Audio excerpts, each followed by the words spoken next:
Good evening. Welcome back to Twin State Sports. I'm Zach Simonar. The Mississippi State Bulldogs picked up win number 4 of the season against BYU back on Saturday. The Dogs head back into conference play tomorrow when they host Kentucky on homecoming. Last year, the Bulldogs came up on the wrong end of a heartbreaking 2-point loss, and this season figures to be a greater challenge. And Coach Dan Mullen doesn't exactly think the Wildcats are getting the respect that they deserve.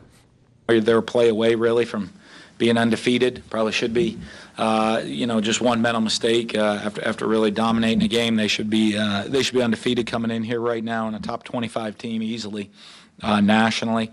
They're very multiple. I mean, there'll be 3 down, 4 down. They'll pressure you. They'll move different directions, blitz a lot of different guys. Going to show a lot of different coverage looks.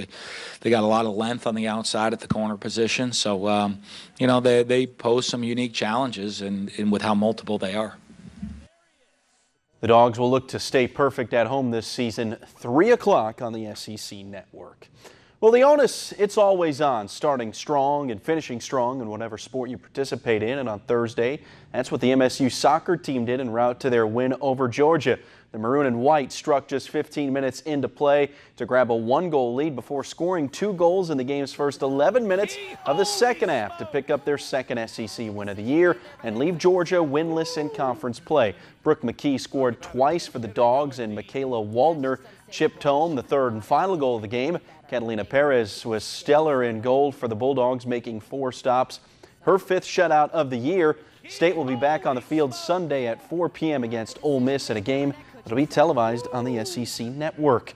Former Ole Miss basketball star Justin Reed died early Friday morning after a long battle with a form of cancer in his spine. Reed had an incredible career on the court in Oxford, becoming an all-SEC selection all 4 years of his career.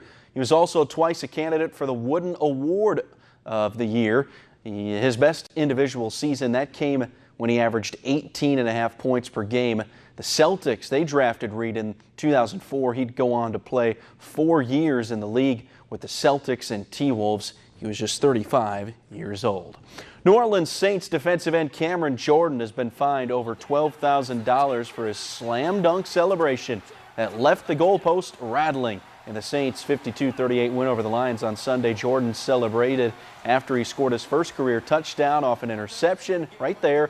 That led to his first ever NFC Defensive Player of the Week award.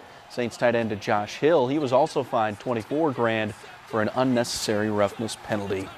And there will be a new World Series champion, Major League Baseball this year. The Los Angeles Dodgers finishing off the Cubs last night. The NLCS take the series 4-1.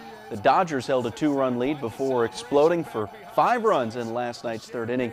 They went on to win 11-1. Clayton Kershaw pitched strong, just allowed 1 earned in 6 innings.